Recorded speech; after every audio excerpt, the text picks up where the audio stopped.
I've given you the beginning, the opening of this book and portion that goes towards the back, and it begins with this wager between God and someone called Satan, which I'll say more about later. A wager about the goodness of Job and what it's based on. So from the beginning, one day the heavenly beings came to present themselves before the Lord, and Satan also came among them. The Lord said to Satan, "Where have you come from?" Satan answered the Lord, "From going to and fro on the earth and from walking up and down on it." The Lord said to Satan, "Have you considered my servant Job? There is no one like him on earth, a blameless and upright man who fears God and turns away from evil." Then Satan answered the Lord, "Does Job fear God for nothing? Have you not put a fence around him and his house and all that he has on every side? You have blessed the work of his hands, and his possessions have increased in the land. But stretch out your hand now and touch all that he has, and he will curse you to your face." The Lord said to Satan, "Very well, all that he has is in your power, only do not stretch out your hand against him." So Satan went out from the presence of the Lord. That's the setup. And Job indeed encounters many losses and demands of God an answer. And continuing then in chapter 38, "Then the Lord answered Job out of the whirlwind, 'Who is this that darkens counsel by words without knowledge? Gird up your loins like a man. I will question you, and you shall declare to me, where were you when I laid the foundations of the earth? Tell me, if you have understanding. Who determined its measurements? Surely you know. Or who stretched the line upon it? On what were its bases sunk? Or who laid its cornerstone when the morning stars sang together and all the heavenly beings shouted for joy? Can you lift up your voice to the clouds so that the flood of waters may cover you? Can you send forth lightnings so that they may go and say to you, here we are? Who has put wisdom in the inward parts and given understanding to the mind? May these words be to us our light and life. Thanks be to God. For years, my husband John and I had opening night season tickets to the Guthrie Theater. It's a long story, but basically he worked for the Guthrie for a while, and I was a stringer for USA Today for a while, and voila, opening night tickets. That was my education in classical theater. I saw modern classics, but also French farces, Shakespearean dramas, English Restoration comedies, and I confess that there is a line from one that I adore from Richard Sheridan's 18th century comedy, The School for Scandal. And this is it. Things are conspiring to fret me. Just tuck that one away. I love it. Haven't you had days when you feel like that? That there's a plot to undermine your every deed, where everything that possibly could go wrong does go wrong, where indeed forces appear to be conspiring against you. Now, I admit that this is a lighthearted introduction to a sermon on the book of Job, the very portrait of unearned suffering. But it serves to illustrate a point. Because, another quote, in the immortal words of Gilda Radner from Saturday Night Live, she said, "It's always something." There is no life without adversity, without challenge, without loss. Life, after all, has a 100% mortality rate. So the question is not, will adversity come? The question is, how do we respond to it when it does? And that's what the book of Job is about. Basically, it asks the big questions pertinent to every culture, every religion, every time, every place. Why do bad things happen to good people? How do we respond when they do? And then the theological zinger, Where is God in all of this?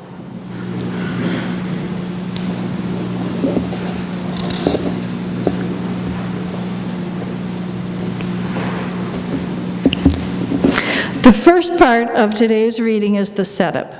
A conversation between God and a figure that actually, in the text it says Satan, but more accurately it's the Satan.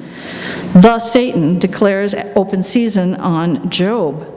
And the second part comes from God's response to Job. But if we dig deeper, there's something we need to know before. That reference to Satan, it's not what you think. It's not Lucifer, the devil, the prince of darkness. The Hebrew word is ha-satan, and it doesn't name some ontological being. It's a title, like the Reverend, and it just means adversary. In other words, Satan, or the Satan, signifies an adversarial role, like a prosecutor in a courtroom drama. The courtroom drama, in fact, is a favorite image from the Bible. So the setup here is not God giving the devil permission to torment Job. The Satan is a literary device, a figurative way to talk about the adversities that befall us, that are inherent in life, that fret us, or that bring us to our knees, no matter how good we are. Job and his wife are people who have been brought to their knees, and they are good people. Job is described as blameless and an upright man who fears God and turns away from evil. But in this story, tragedy strikes, and it strikes hard. His 4 sons are dead, his 3 daughters are dead, his many servants are dead, his livestock is dead, his fortune and all his possessions are gone, and he is left sitting on the ashes, scraping boils from his skin with a piece of broken pottery, feeling utterly betrayed by God. The question that begs for an answer, which has sometimes been howled into the wind, is this: why? Why did this happen to me? And sometimes the whispered follow-up, was it something I did? As the book unfolds, we hear the usual interpretations from Job's friends. Blame the victim. Yeah, it must have been something that you did. In the language of a spurious theology, your sin brought this upon you. It's the ancient calculus. God rewards piety and punishes perversity. Suffering is somehow deserved. In other advice offered by Job's friends, we hear something also echoed in our secular culture: curse God and die. Because how can you expect me to believe in a God that lets such cruelties happen? But Job does something different. He demands an answer from God. And in one of the rare epiphanies in the Old Testament, an epiphany means a direct experience of God, God answers Job. And what an epiphany it is. This is not the still small voice of Elijah. This is a voice that calls forth all of creation, from torrential rains to the tiniest dewdrop, from the belt of Orion to the birth of a mountain goat. This is the Creator to whom whales speak in soft words. The Creator who balances the clouds, commands the morning, enters the springs of the sea, and walks the recesses of the deep. This God puts wisdom in the inward parts and gives understanding to the mind. But I've gotten a little bit ahead of the story. So Job demands an answer from God. The wicked deserve the calamities that befall them, but I have lived a righteous life. How is this just? And God answers with another challenge. Where were you when I laid the foundations of the earth? At first blush, It sounds like a crushing put down. Who are you, little man, to question me? But that's not how Job hears it. So we are obliged to dig deeper ourselves. For years, I've been compelled by the interpretation offered by Elia Wiesel, Auschwitz survivor and moral center of Holocaust literature. Wiesel concludes that ultimately, Job's experience of God is greater than Job's experience of suffering. The final chapters of Job they soar. They are filled with poetic images of a God so vast and yet so tender that the only possible response is an awe so deep and so wide that it overwhelms all other feelings, even of horrendous suffering. So restated, Job's experience of God is greater than Job's experience of suffering. Recently, however, I've been persuaded by another interpretation offered by theologian J. McDaniel. In McDaniel's view, in God's response to Job, Job awakens to two things. First, from his human-centered perspective, Job has missed something important about God, namely that God is not anthropocentric, centered on humans.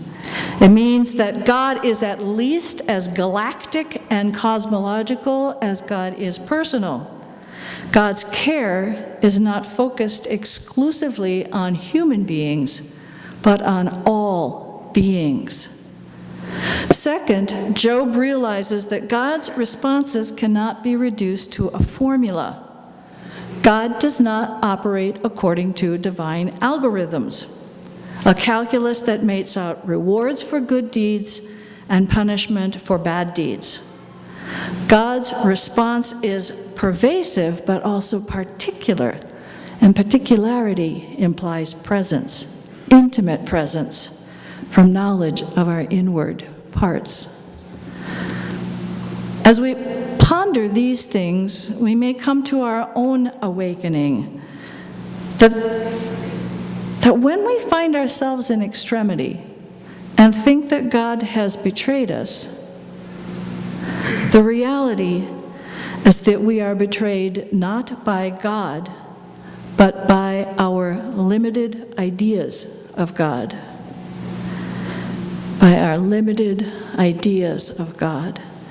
As God's answer to Job shows, our ideas of God are too small.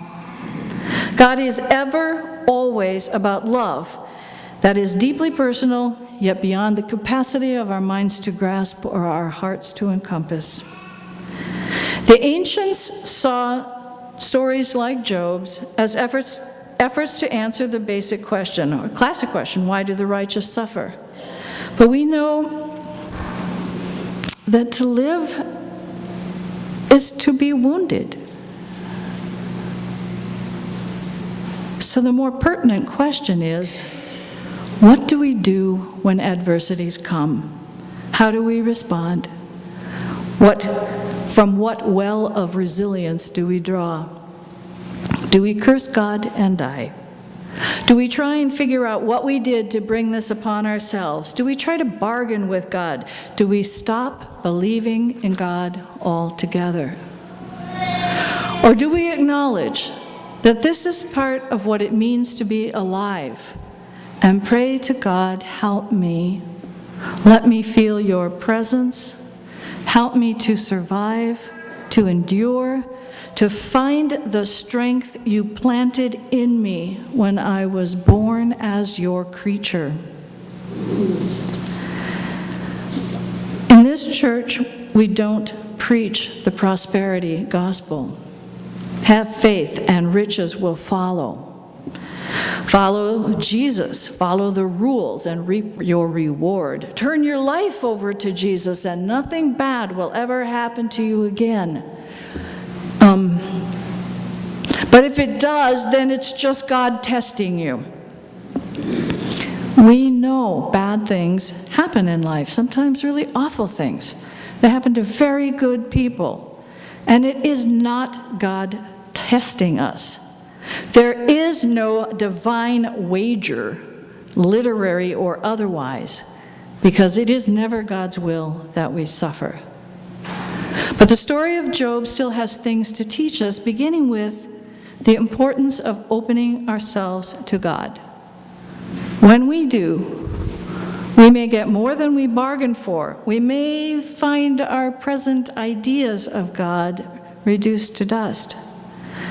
But we may also open ourselves to an experience of God that helps us overcome our experience of suffering, grief, and loss.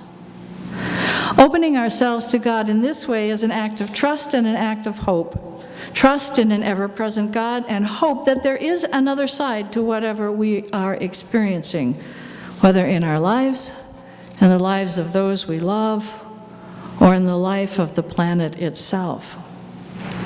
We have hope and trust that we will make it to the other side, and said poetically, we will make it from Good Friday to Easter, because that is, after all, a big chunk of our faith.